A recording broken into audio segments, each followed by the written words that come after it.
Moin und herzlich willkommen zu einem neuen Wunderland-Update. Heute mit 3 ganz spannenden Themen. Wir zeigen euch, wie der Feuerwehrknopfdrücker an der Nordseeküste immerhin einer der meistgedrückten Knopfdrücker erneuert wurde. Dann erlebt ihr, wie bei einem Gleisfunkentest so richtig die Funken sprühen. Aber starten möchten wir mit meinem absoluten Herzensthema. Das hier ist eine CD und eine Picture-Vinyl von unserem Song Bildschirmblick. Alle sind von mir einzeln signiert auf der CD, auf dem Cover. Aber hier was ganz Besonderes. Schaut mal, die Vinyl hat 2 Seiten. Einmal das Leben ohne Handy und das Leben heute mit dem Handy. Und der Clou ist, die habe ich alle signiert, bevor sie gepresst wurden. Also ich habe die Vorlagen signiert, dann wurde das Vinyl drum gepresst. Die sind also unter dem Vinyl. Man kann sie also spielen, ohne dass meine Unterschrift abnutzt. Den Text zu diesem Song habe ich in einem sehr emotionalen Moment im Flugzeug geschrieben. Der Song ist aus meiner Sicht ganz modern, charttauglich geworden. Bildschirmblick ist laut, bunt, ironisch. Ein Song über das Leben mit Akku, WLAN, Dauerfeed. Kein Zeigefinger, sondern ein echter Ohrwurm. Er erscheint am kommenden Freitag und ist bereits durch die ganz vielen Vorbestellungen auf dem besten Weg in die Charts. Ich wünsche mir von Herzen, dass er so hoch wie möglich in die Charts einsteigt, damit mit dem Charteinstieg ganz viel Aufmerksamkeit auf dieses wichtige Thema Smartphone gerichtet wird. Deutschland ist eines der wenigen Länder, die immer noch keine Regelung zum Schutz der Kinder und Jugendlichen geschaffen haben. Noch nicht mal eine einheitliche Regelung für Schulen. Dabei haben hunderte Studien weltweit immer das gleiche Ergebnis ergeben. Jeder Tag, der ohne Änderung vergeht, schadet unseren Kindern. Meine Frau Johanna und ich haben 5 Kinder im Alter von 2 bis 11 Jahren und wir beide haben uns ganz intensiv mit dem Thema beschäftigt und möchten dieses Wissen gerne weitergeben. Der Song hat jetzt schon, bevor er eigentlich erschienen ist, so viel Aufmerksamkeit erzeugt, dass wir beide, Johanna und ich, Freitag in die NDR Talkshow eingeladen wurden. Es soll aber noch viel mehr folgen und deshalb meine ganz große Bitte an euch, wenn ihr die Möglichkeit habt, bestellt eine CD oder eine Picture-Vinyl. Aber warum? Heute zählen die Charts nicht mehr nach Stückzahl, sondern nach Umsatz. Und eine Vinyl oder eine CD hat dabei ein extrem anderes Gewicht als ein Stream. Sie zählen um ein Vielfaches stärker. Und selbst ein Download bringt uns schon erheblich mehr als ein bloßes Streaming. Also von daher, alle Links zur Vorbestellung findet ihr im Text. Auch schon die Links, wo ihr am Freitag das Video findet oder den Song dann streamen könnt. Und übrigens spenden wir alle Erlöse an die Rolf-Zuckowski-Stiftung. Ihr tut also doppelt Gutes. Jetzt kommen wir mal zu diesen beiden Modellen. Ihr wisst ja, es gibt eine A- und eine B-Seite. Das eine ist vor dem Handy, das andere ist nach dem Handy. Den Auftrag hatten Tino und Theresa, das zu bauen. Und das hat sich so dermaßen verselbstständigt, dass diese tollen Modelle entstanden sind. Es ist wie so ein Suchbild. Finde den Fehler. Es ist die gleiche Szene mit ganz, ganz vielen verschiedenen Sachen. Vor dem Handy, nach dem Handy. Aber bevor unser erster heutiger Bericht startet, bekommt ihr jetzt ganz exklusiv mal die ersten 90 Sekunden vom Song und dem Video. Viel Spaß dabei. Ich lauf durch die Straße, Blick nach unten klar. Fast wär ich vom E-Roller geküsst, wie wunderbar. Bus kommt verpasst, Ampel rot, egal. Ich check nur TikTok, Bro, Real Life ist mir zu schal. Oma winkt mir zu, ich seh sie nicht mal. Und laufe direkt gegen ein Laternenpfahl. Und da vorne ne geile Story, oh Moment. Ach nee, war mein Spiegelbild im Fenster wie verpennt.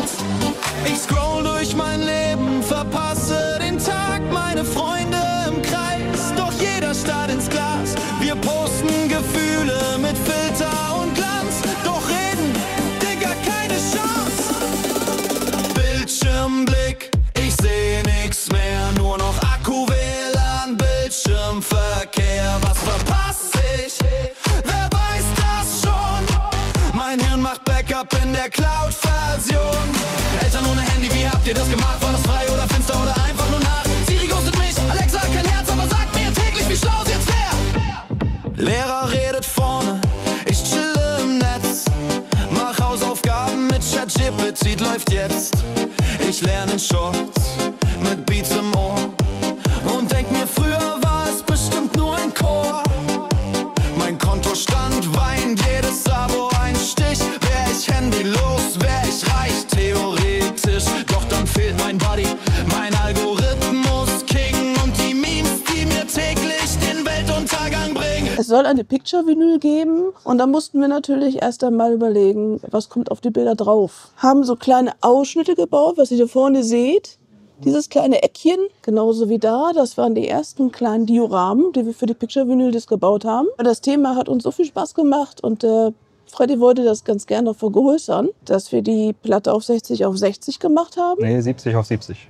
Wir sind noch größer geworden, als Freddy wollte. Freddy wollte 60 x 60, wir machen 70 x 70. Wir haben die Module jetzt beide von den Elektronikern wiederbekommen. Wir arbeiten hier halt auch ein bisschen mit Licht. Wir haben einen kleinen versteckten Schalter. Da haben wir halt jetzt so Ampeln beleuchtet. Wir haben halt im Boden eine Ampel eingelassen, damit man halt auf dem Boden guckend schon sieht, ob man stehen bleiben sollte oder gehen kann. Wir haben halt den Bus beleuchtet und halt so kleine Szenen. Hier vorne kommt noch ein Café hin mit Außengastronomie, wo alle, selbst Familien, die an einem Tisch sitzen, jeder nur auf seinem eigenes Handy starrt. Hier im Haus an der Seite, was aufgeschnitten ist, kann man in ein Schlafzimmer reinschauen, was da passiert bei den jeweiligen Modulen. Die Grünzonen, die ihr hier seht, das sind quasi die Handystraßen. Da laufen die Leute lang, die nur aufs Handy starren, ohne vom Weg abzukommen. Wir haben das halt auf dem zweiten Modul, wo wir ja die Szenen darstellen, wo alle nicht aufs Handy starren, haben wir die grünen Wege auch.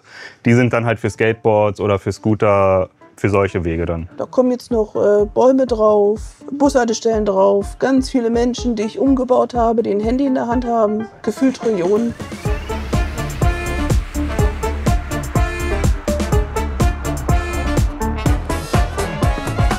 Jetzt kommen wir noch zu einem komplexen Thema. Der Song ist, außer mein echt mühsam und liebevoll geschriebener Text, mit digitaler Studiotechnik und auch KI-Programmen entstanden. Wir haben auch echte Versionen aufgenommen, haben uns viel Arbeit gemacht, aber keine kam an diese digitale Produktion heran.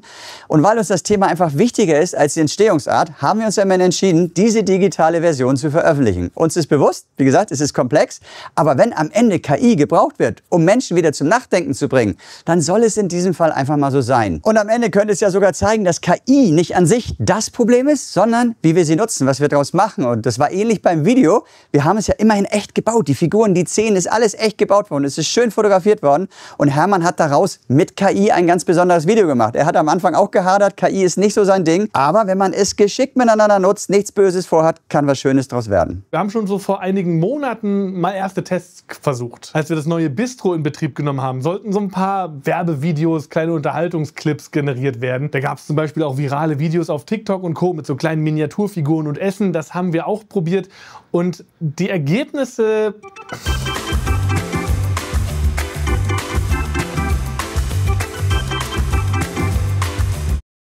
haben uns nicht überzeugt. Also haben wir dieses ganze Thema erstmal auf die Seite geschoben und es eine ganze Weile nicht mehr angeguckt. Und dann kam Bildschirmblick. Und wir wollten Bildschirmblick bebildern entsprechend. Und auch da gab es wieder verschiedene Ideen. Wir haben gedacht, okay, wir kreieren einen KI-generierten Avatar. Eine Figur, die dieses Lied singt. Auch das sah eher schräg aus und das fand Freddy auch gar nicht so cool.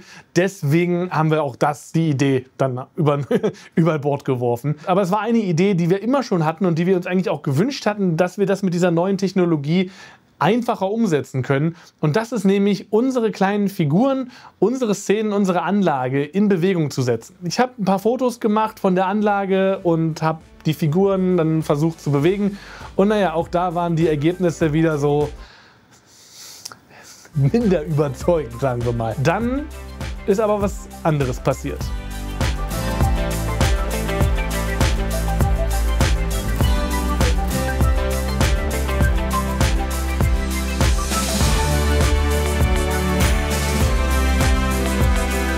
Und dann gab es ein Update auf das 2,5er Model von Kling. Und das hat alles verändert. Es war absurd, was dabei rausgekommen ist. Wir haben Fotos gemacht dafür. Ihr seht zum Beispiel, hier ist ein Setup von der Szene aus dem Video, wo eine Frau im Bett liegt. Wir benutzen dafür sogenannte Probe Lenses. Die sehen so aus.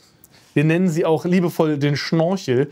Haben wir zum Beispiel auch für unser Monaco-Video sehr viel verwendet. Und diese Linsen erlauben es uns, bis auf wenige Millimeter an die Figuren heranzugehen und gestochen scharfe Bilder von 2 cm großen Figuren, aber bildfüllend zu bekommen. Also dass wir wirklich Spielszenen auch mit diesen Minifiguren darstellen können. Alles, was man damit in Windeseile herstellen kann, würde im Stop-Motion-Bereich Monate dauern. Wir wollen und können und dürfen Stop-Motion, herkömmliche Stop-Motion als Kunstform damit nicht ersetzen. Das geht auch gar nicht, denn sobald die Geschichten komplexer werden, die Bilder komplexer werden, die Figuren komplexer werden und selbst wenn sie nicht besonders komplex sind, kommt da ziemlich viel Jank bei rum. Allgemein die Kreativität, die ein Künstler, eine Künstlerin oder eine Gruppe von Künstlern und Künstlerinnen an den Tag legen kann, um einen Stop-Motion-Film herzustellen, kann und wird eine KI niemals ersetzen können. Und das wollen wir auch nicht. Wir haben, wie gesagt, auch Kollegen und Kolleginnen hier im Haus, die das auch wirklich machen und richtig, richtig gut können. Wir haben davon auch schon mal was veröffentlicht.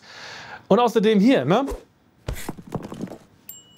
Alles Handarbeit, also könnt ihr dafür echt mal ein Abo dalassen. Aber wie gesagt, für dieses Video und den Widerspruch in sich, ja, also es ist ja ein Song, bei dem es auch sich sehr kritisch mit Bildschirmzeit und Handynutzung auseinandersetzt. Und natürlich spielt da KI auch mit rein. Das Ganze dann aber wiederum mit KI zu machen, ist ein Widerspruch, den ich zumindest ganz lustig fand. Und diese KI jetzt nur noch als Tool benutzen, nicht als den eigentlichen Künstler, sondern nur noch als Werkzeug, um da die Bewegung reinzubringen, haben wir gesagt, das finden wir, das ist okay dafür. Seien wir ehrlich, das Musikvideo, das nächste Woche kommt, wenn wir das herkömmlich gemacht hätten, dann wäre das 2026 noch nicht fertig gewesen. Und vor allem, dass bei uns das Handwerk nicht außen vor bleibt, ist das Wichtigste. So, ehrlich gesagt habt ihr jetzt ja schon einen Bildschirmblick, weil ihr guckt die ganze Zeit in einen Bildschirm und der Song, der muss natürlich noch in euren Kopf rein. Ohrwurm entsteht immer erst durch ein paar Mal hören und eigentlich sind wir jetzt beim Teleshopping-Kanal, Hermann, oder? Kannst du eigentlich einblenden, so hier, Shopping, kauft jetzt, ne? Also ein letztes Mal, unterstützt uns, wir würden uns wahnsinnig freuen.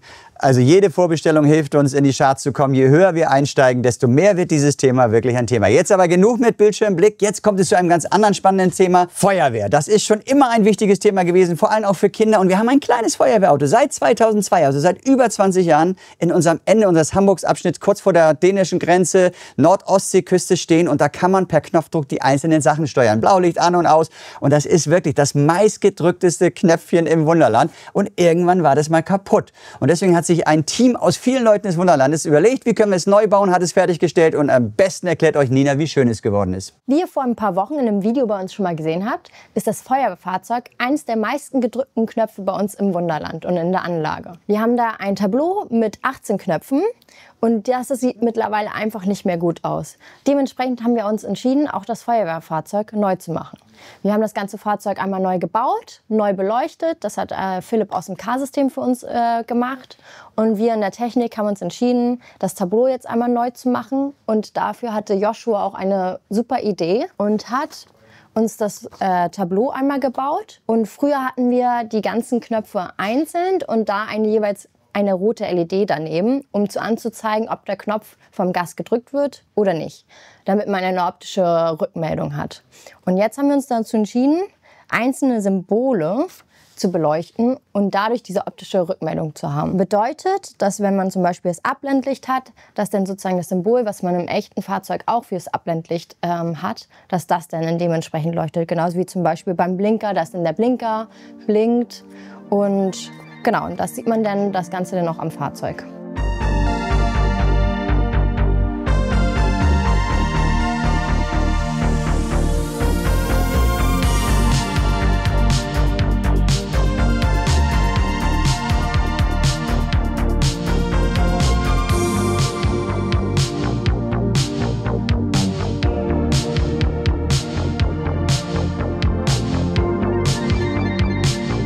Wow, richtig coole Bilder. Ich als Feuerwehrfan, da geht mein Herz auf. Ich hoffe, der Funke ist auch bei euch übergesprungen und ich habe da was, da kann der... Naja gut, lassen wir das Thema mal. Aber im letzten Beitrag geht es wirklich um Funken. Manchmal gibt es den Moment, da ist der Modellbau und die Zugtechnik sich nicht ganz grün, nämlich beim Begrünen. Der Modellbau, der benutzt dafür einen Stab und der lädt diese kleinen Teilchen, die zum Begrünen benutzt werden, also diese kleinen Grasteilchen, elektrostatisch auf. Und das ist mit richtig viel Stromstärke und deswegen passieren da auch mal Unfälle auf den Platinen. Und damit das in Zukunft nicht mehr passiert, macht Joachim einen Test und der ist richtig spannend. Schaut selbst. Das Teil ist gar nicht so schlimm eigentlich. Es arbeitet nur mit einer Hochspannung von 70.000 Volt. Und zwar, um diese Fasern halt aufrechtzustellen. Die werden elektrostatisch aufgeladen quasi und dann stehen die auf wie ein Gras halt. Das sieht halt 1000-mal besser aus, als wenn du das von Hand machen würdest. Das Problem ist, dass unsere ganzen Controller und Chips so Sperrspannung bis 5000 Volt haben und nicht bis 70.000 Volt. Das heißt, die schießen uns die ganzen Halbleiter damit kaputt. Wir können uns das zum Teil gar nicht erklären, wo und wie, warum welche Funken irgendwie springen. Und dann haben wir uns entschlossen, diese Testkreisanlage mal zu nehmen und zu riskieren, dass wir da was kaputt schießen. Haben wir auch geschafft nach 10 Minuten. Das ist ein 9 Volt Block. 9 Volt.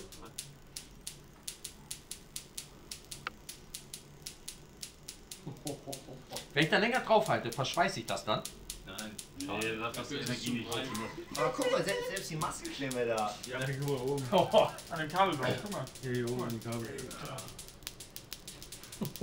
Aber hier auch. Kannst du das sehen? Mal Amerika runter. Schalldecoder. Ja. Wenn du fertig bist. Jo. Ja, dann meinst du, ich so, hier auch. manchmal. Den ganzen Tag machen. Ihr müsst mir versprechen, dass das niemand Dombrowski zeigt. Bei diesem Test, den wir gemacht haben, sind von den, ich glaube, 8 Decoder waren da drauf, waren 2 nach 10 Minuten einfach kaputt, weg, Müll. Wir haben eigentlich, und das ist die Hauptursache daran, dass wir über die Schienen, wenn wir dieses elektrostatische Gerät benutzen, über die Schienen quasi uns in unsere Verteilung mit rein induzieren und dann diese Spannung komplett auf unsere Elektronik übertragen. Als Fazit kann man eigentlich sagen, wir sind uns nicht hundertprozentig sicher, wie diese Hochspannung oft den Weg über die Schienen einfach in unsere Elektronik findet. Klar, über die Kabel, die angeschlossen sind. Und die einzige Konsequenz daraus ist, dass wir die Elektronik frei halten müssen von den Schienen, während die Modellbauer das begrünen. Das heißt, es wird jetzt komplett, oder wir sind dabei, das komplett umzubauen, dass wir das abstöpseln können. Das ist auch super für die Modellbauer, weil wenn die dann irgendwo mal nachbegrünen, haben wir nämlich genau immer dasselbe Problem, dass die komplette Elektronik angeschlossen ist. Und es ist ein Riesenaufwand, das abzuklemmen, damit die da vernünftig begrünen können. Also machen wir das jetzt über Steckverbinde. Also im ersten Gang ist es sehr viel teurer, aber unterm Strich hilft das allen letztendlich. Ja, ich hoffe von Herzen, dass das Problem gelöst wird, weil es sieht so schön aus, wenn das statisch aufgeladen ist und das Gras hoch steht. Und vielleicht kriegen die das ja mal besser hin. Dieser Test hat, glaube ich, eine ganze Menge gezeigt. Das war's auf jeden Fall für heute. Ich hoffe, ihr habt keinen Bildschirmblick, weil die Folge doch ganz schön lang wurde. Ihr könnt ja mal in die Kommentare schreiben, wie habt ihr das eigentlich mit euren Kindern? Haben die einen Bildschirmblick? Wünscht ihr euch auch Regeln für Deutschland? Wenn ja, was wären die Regeln, die ihr euch wünscht? Vielleicht kommen wir da ja alle zusammen ein Stückchen weiter. Auf jeden Fall genießt die Herbstzeit. Seid viel draußen, wenig am Handy, denn die Herbstzeit ist so schön, es ist so bunt, wenn es mal nicht regnet. Also, alles Gute, bis zur nächsten Folge.